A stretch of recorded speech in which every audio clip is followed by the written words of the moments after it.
1957 Cushman Eagle I restored. It's got an 8 horsepower, basically lawnmower engine in it. It's got a 2-speed transmission. These were built in Lincoln, Nebraska. 1957 was the largest year of production, most popular model. At the day when this was sold new, it was sold for $329. You were allowed to ride it on the road if you were 14 years old. If you wanted to get the bigger motor, you had to have a parental paper signed from Cushman and okayed between the customer and the company, and you were able to get a bigger motor like an 8 horsepower. It was a project I picked up one winter. It was about October of actually 95, and by March of 96 it was on the road, so it was just a wintertime project. This is a photo of what it looked like the day I brought it home.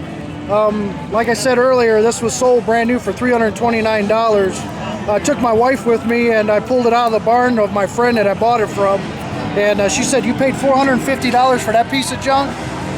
And now she looks at it and she talks about it, tells all her friends about it.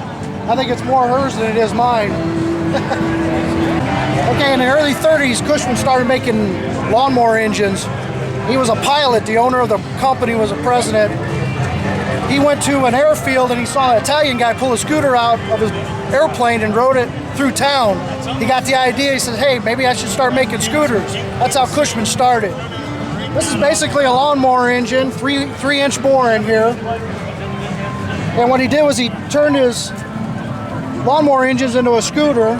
Then he started manufacturing 2-speed transmissions themselves.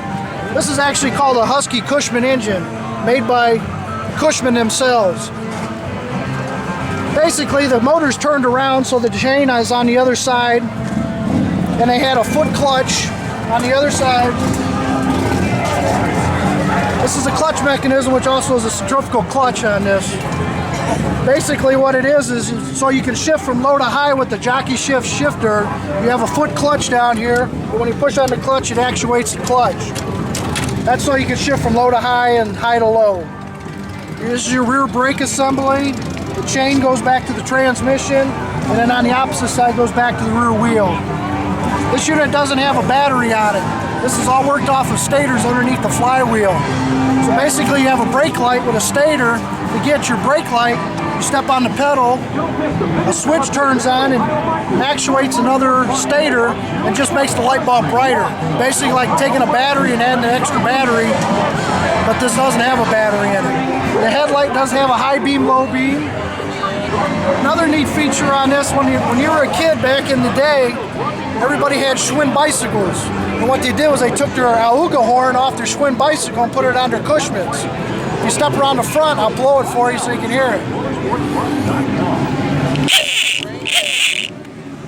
That was much louder than the electric one. That's the reason why the guys put it on there, and the kids. How many gears does it have? It's a 2-speed transmission, jockey shift.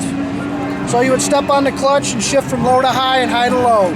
Low gear is about 15 miles an hour maximum speed.